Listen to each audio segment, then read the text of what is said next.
Hello everybody, Maven here, and I'm sure you're all aware by now of the recent article Bungie put out detailing all of the abilities, aspects, and fragments of each prismatic subclass on each character. So today I just wanted to do a ranting video, doing a deep dive on the prismatic subclass and some synergies that come to mind and what I feel is the strongest prismatic character. So let's get to it, and also feel free to share your thoughts on prismatic in the comments down below. Hope you enjoy. Alright, so here is the article where they released all of the abilities, and I will link this article down below in the description if you'd like to follow along with it as I talk. So as you can see, they labeled some brand new abilities. They revealed these a while back, like on Warlock we got Song of Flame and Hellion, and then on Titan we got Twilight Arsenal, Unbreakable, and then on Hunter we have Storm's Edge and Ascension. In case you forgot what those abilities are, I will put them on the screen now. So Storm's Edge is the one where you teleport with your little arc blade. It doesn't seem like it's gonna be too good, honestly. And then Ascension is the one where you can combo a Tempest Strike, as I show in the clip here, or you can just jump in the air and you do a little spin to win in the air. It's kind of like Tempest Strike but in the sky. And then for Titan, you got Twilight Arsenal, which is basically the same thing as Storm's Edge, but just with like these void axes. Like you throw these 3 void axes, you can pick them up and go roam around with them. Doesn't seem too good, honestly. And then Unbreakable is the ability where you can put down a barricade, pick it up, and move around with it. And then when you let it go, it basically does a pocket singularity where you push the enemy back and supposedly make them volatile. I really like that ability. I think it's going to be really cool. And then the Warlock Super seems like the best of the 3 TBH, or at least the most fun. You become like Radiant or something, and you can throw out like infinite melees and grenades, and they're like supercharged and you're like super tanky. It's going to be cool. And the Hellion ability is basically the same way as you deploy an Arc Soul, but it's like a Solar Soul. It's the same concept. Put a rift, you get the little ball that helps you out, but it looks like it arcs over, like as you see in the clip, it goes over the barricade. And if it has better tracking than Arc Souls, then it can actually be pretty oppressive in Crucible. And back to the article, and FYI, this video is really not going to have a lot of eye candy other than that. It's just basically going to be me scrolling up and down through this article constantly as I explain the ideas for these new subclasses that are just flowing through my head. As the avid build crafter that I am, my head is going crazy with ideas. They also revealed the fragments down here, and I will be referring to these a lot as well, so keep that in mind. And I'll leave timestamps down below in case you wanted to skip ahead to hear my ideas for like Titan or Warlock or something. So we're gonna go from top to bottom here, starting off with Hunter. They do say that now any ability debuff is going to proc Stylish Executioner and make you invisible. That's pretty cool. I already do that all the time because I main Assassin's Cal and Strand, so my grapple punches will make me invisible, but we can just do that without the Assassin's Cal now. And speaking of Assassin's Cal, that is like the immediate build I see here just from first glance, because we do have Combination Blow, so it's like the arc version of Assassin's Cal. Because it's not the subclass itself that refunds your dodge, it's the Combination Blow. When you get a final blow with this, it refunds your dodge energy, and then you can Gambler's Dodge and chain these 2 back to back, and that's how it's very, very powerful.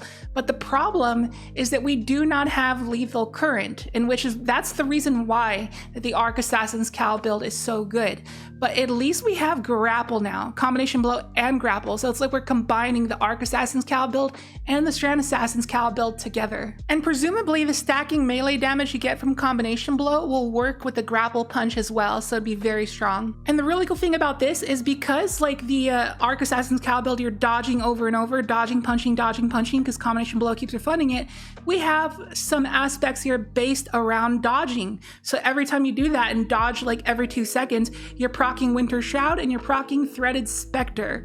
That is going to be hilarious. Gonna put up clones everywhere and just like slow everything and freeze everything. It's gonna be awesome. But despite that, I still don't think it's gonna be super good because Lethal Current is really the thing that's making the Arc Assassin's Cal build so good, and the fact that we don't have that really hurts the build. And by the way, Facet of Dawn makes us Radiant whenever we get a powered melee hit, so that's going to work with Grapple. Even though it's a grenade ability, it counts as a charged melee ability as well because of the punch. And I'm very curious to see what's going to happen with the combination of Grapple plus Blink.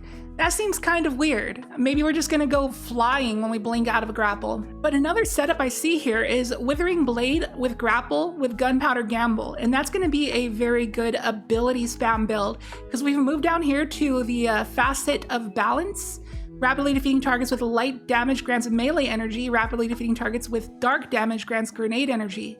Now, we do not know how much energy that is going to be, but it's still going to be pretty awesome. Because think about this, we're spamming Withering Blades and Grapple Punches. That's going to give us those rapid dark final blows, giving us a bunch of grapple energy refunded, and we're going to charge so much energy into Gunpowder Gamble, which, by the way, everything that is like specific to an element now works with every element, so we don't need like solar ability final blows for Gunpowder Gamble anymore. It's just going to be literally any ability final blows. So it's going to work with Withering Blade and Grapple, and then we're getting those rapid light final blows, and we're probably going to have a light weapon as well, which is going to refund our Withering Blades, and everything's just going to chain into each other for some great ability regen. And another thing I'm curious about is how Grapple will combo with Ascension, so we can just grapple punch something, and like immediately during that animation of punching them, we can ascend into the air and shoot the little arc wave down below us. I'm curious if that's going to work out in Crucible mainly, but it would be pretty cool in PvP as well. And another build that's going to go crazy with this subclass is going to be the Bombardiers build in PvP. I already love using that build in 6v6. I think it's great. But when we dodge to like make our Threaded Spectre clone and make a little Bombardier thing to combo with that and just insta-kill people, we're also going to be able to have Winter's Shroud. So it's going to slow them so they can't get away from the clone, and then they just blow up and die against their will. So that build is absolutely going to shut down shotgunners. If you hate shotgunners, definitely watch out for this build. And another cool thing is that Facet of Bravery says defeating targets with grenades grants volatile rounds to your void weapons. Defeating targets with powered melee final blows grants unraveling rounds to your strand weapons.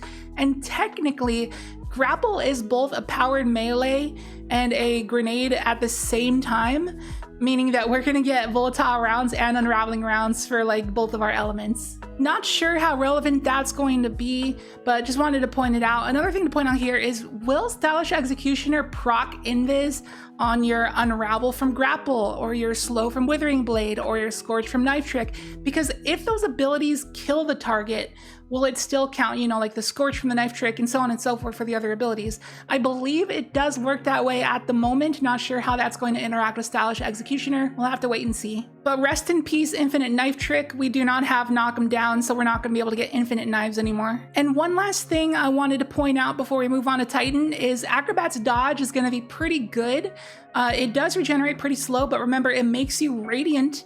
And if we read Facet of Hope down here, it says that when you have an elemental buff, your class ability regenerates more quickly. And because we're going to have a radiant buff, our Acrobat's Dodge will come back a little bit quicker. So it may be a little bit more PvP viable than before. Now moving on to Titan here, and unfortunately we can't do broken strand Titan shenanigans on this because we do not have Grapple and we do not have Banner of War. But I'm going to tell you right now, the build that's about to go crazy on Prismatic Titan is 100% going to be Abeyant Leap. Abeyant Leap's going to be nuts. We got the tools for it here, Drenger's Lash and Shackle Grenades, and we have some additives here. We saw the preview in the little gameplay preview that Bungie showed, how there's a synergy with Consecration and Frenzied Blade. So, because you have 3 Frenzied Blade charges, so you can just spam Consecration. Because the way that Frenzied Blade works and Arcane Needle works is that the first charge, it recharges pretty slow, the second charge a little bit quicker, and the third charge regenerates extremely fast.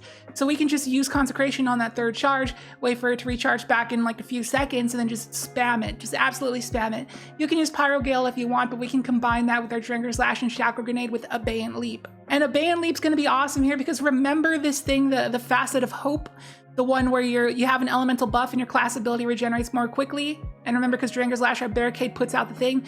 Abeyant Leap makes it so that when we suspend a target, we get Woven Mail. So we always have the Woven Mail. We're always going to get boosted class ability regen from the Facet of Hope. And another reason this Consecration Frenzied Blade is going to go crazy is because remember, Facet of Balance says rapidly defeating targets with light damage grants melee energy. We're going to have a dark melee ability equipped in Frenzied Blade, but we turn it light because we're using Consecration for it, and those Consecration final blows regen melee energy when we get rapid final blows, so we just get tons of melee energy back. But if you want to utilize this but didn't want to do Abeyant Leap with Drenger's Lash and Shackle Grenades, you can go with the Pyro Gales because the Pyro Gale gauntlets enhance your Consecration, and also instead of Drenger's Lash you can then run Diamond Lance. Since you're spamming this so much, you're just going to get tons of Diamond Lances. And something I'm curious about is, will Unbreakable work with Drenger's Lash? You know, Unbreakable is a thing where you can pick up your barricade and move around with it, the new ability. And when you actually activate that ability, will it send out the little suspending thing from Jenger's Lash? I'm not sure, but I'm pretty sure Unbreakable will work with the Glacier Grenade, because it's weird that they put Glacier Grenade on here, but we don't have like the super slide that the Stasis subclass has where you can slide through your crystals and break them all. So I think the synergy here is going to be Unbreakable. Because typically what you would do is you'd set up your wall of stasis crystals and then you would set down your barricade on your crystals to just break them all, just shatter them all. But with Unbreakable, since you can pick up your barricade, you're probably going to be able to just walk into your wall of stasis crystals and just shatter them automatically as you walk through them. But another thing I could see some trolls utilizing Glacier Grenade for is in Crucible, they're going to bait with it. They're going to set up the wall of stasis crystals and then they're going to charge a Thunderclap behind it, because they're baiting their opponent to push, and when they push over, they're just going to get thunderclapped. So that's going to be pretty funny.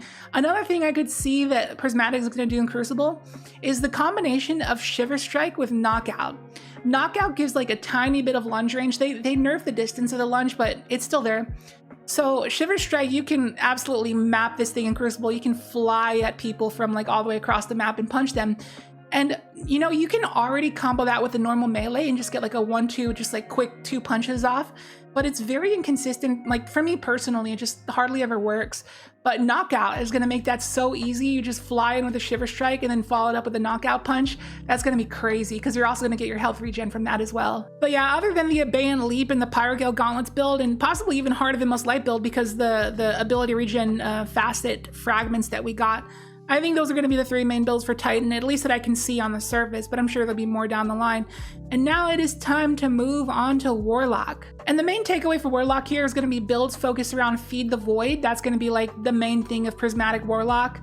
And they say it's now going to work with shattering a frozen target, and like any ability damage or any ability final blow is going to proc Devour, and that's going to be kind of crazy. And Warlock can do the same thing that the Titan can do with like the Consecration Frenzied Blade, because they have the Lightning Surge with the 3 charges from the Arcane Needle, another thing that they showed us in the Final Shape preview. We got 3 charges, and remember the third one's similar to Frenzied Blade. The third charge will regenerate really fast, so you can just absolutely spam Lightning Surge to your heart's content. And I'm going to tell you right now, Prismatic Warlock is going to be insane in Crucible and very annoying with the Lightning Surge Arcane Needle setup with the 3 charges. Before, we would have to run Claws of Ahamkara to get a second charge. Now we have 3 charges and we don't even need an exotic for it. So we can just run something like Karnstein Armlets if we wanted to also get like massive health regen when we do that. But also when we do that, we're also going to proc Feed the Void to get Devour. And then on top of that, we're going to get Radiant from the Facet of Dawn. The one where we get a melee final blow. Where is it? I'm blind. Powered melee final blows make you Radiant.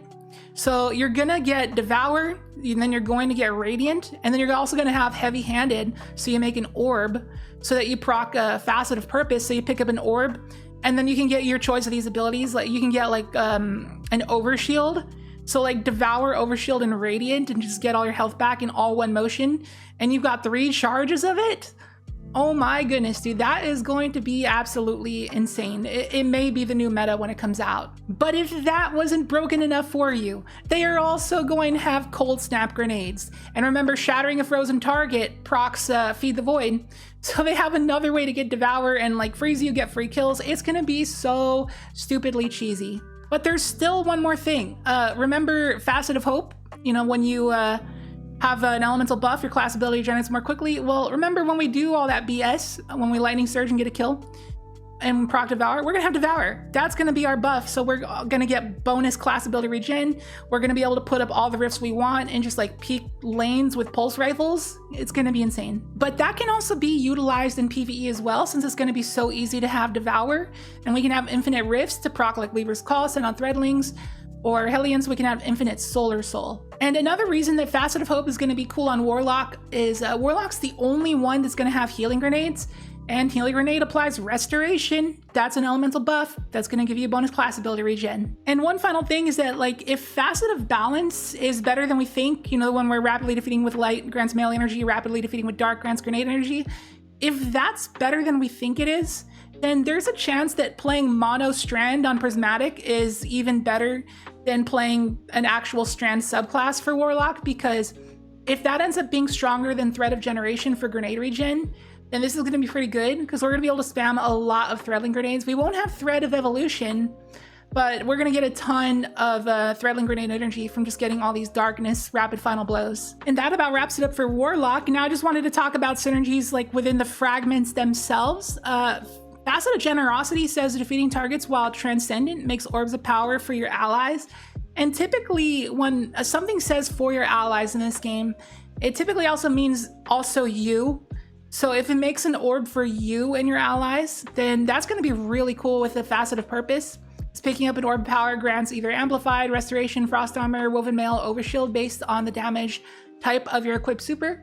So we're going to have some really good abilities here just generated for free when we just get final blows. And another cool synergy here is that Facet of Hope, the one where we get more class ability energy for having an elemental buff, that's going to proc really easily because of Facet of Dawn giving us Radiant on powered melee hits.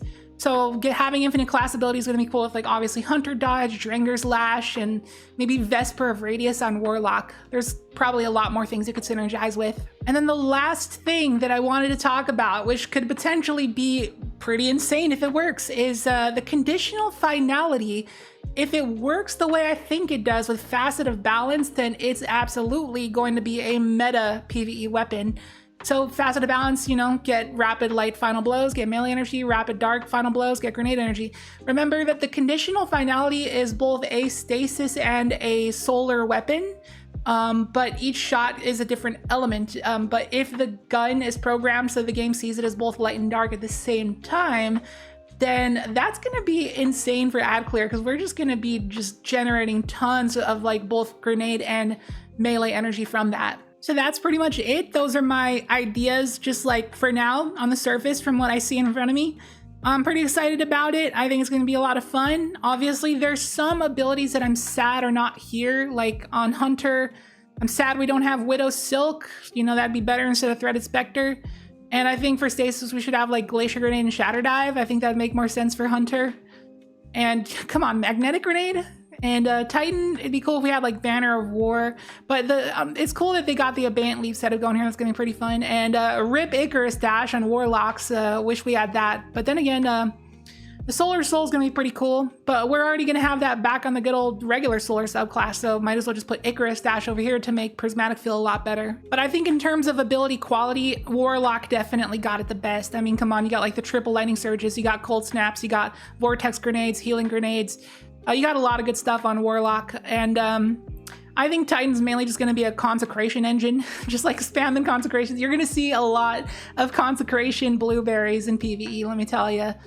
Hunter's all right. I mean, I'm happy with it. I'm excited to try out like a grapple, like Withering Blade, like Stylish Executioner spam. But it's going to be hard for me to take off Assassin's Cal, really. It's going to be hard for me to justify that because that exotic is so good and really keeps you alive. Like, it regenerates your health, and Stylish Executioner is not going to do that. It's just going to make you invis, but you might still be like one shot when you do go invis. So it's the health regen from Assassin's Cal that really saves you. But remember, we're also getting the new like exotic class item that allows us to get 2 random like exotic abilities. And they had a Titan literally get Star Eater scales and an Ophidian aspect. Like, you can get exotic abilities from like any subclasses exotics, or like any classes exotics. Like, so technically I can get Armamentarium for Hunter, and I can technically have Widow Silk because I'll have 2 grapples. So be back to normal. And if I manage to get the abilities of like Armamentarium plus Heart of Inmost Light for my Hunter, I am never taking that off. That will be my main build until the end of my days. But anyways, enough of my yapping. That is going to do it for this one. Not really too much to talk about for these abilities here. You can read them if you want. They're just like little mini supers once you fill up your Transcendence bar, which is that bar like underneath your super bar if you like watch the gameplay preview. So yeah, let me know what you think in the comments down below of Prismatic, and like if you have any cool build ideas that you can see from the abilities we have spoiled to us. Let me know your build ideas in the comments down below, because obviously when Prismatic comes out, I'm not gonna sleep for 3 months, dude. I'm gonna have so much on my plate. There's gonna be so many builds to create. It's gonna be nonstop content. So that is gonna do it for this one. And if you are still watching at this point in the video, thank you so much. I know that was a lot to digest. And if you are new here, please consider subscribing, as I'm on my way to 50K by the end of the year, and you can help me get there. And thank you so much if you do. And I'll catch you in tomorrow's video. See you then.